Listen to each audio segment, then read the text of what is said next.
idol.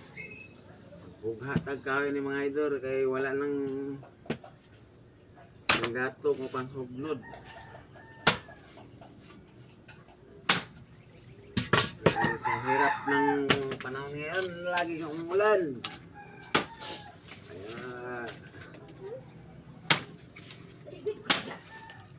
ito ang gagawin natin ngayon. Magandaan natin yung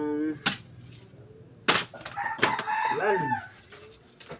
Hirap pag wala tayong panggatong.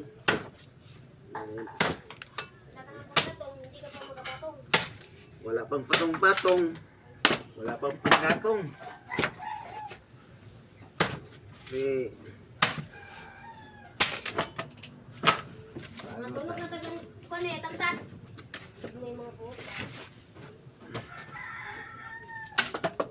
Ito.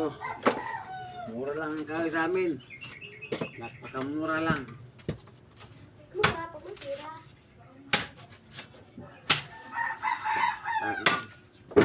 12 pesos lang isang bugkos. Kaya lang basa.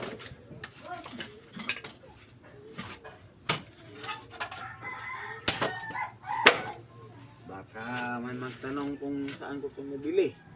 Mag-comment lang kayo. Asa ko nila palit.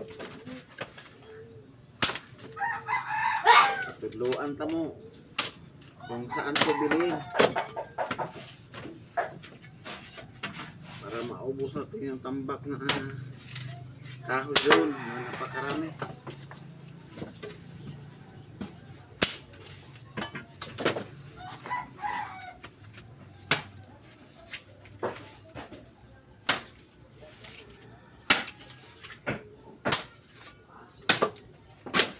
Ito na. Tapos ito na yung isang bugkos ng kahoy.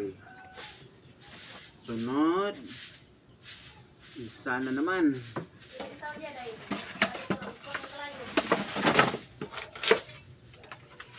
Ito lang talaga ang kayang-kayang bibihin ng pera.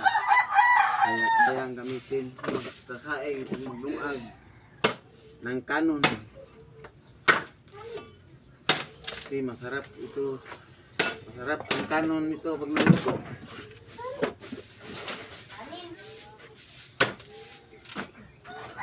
Ang kanin napakasarap, hindi siya matabang.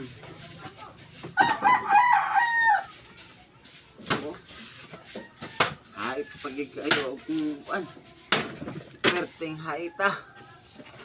Salamat sa nag-watching. Thank you very much.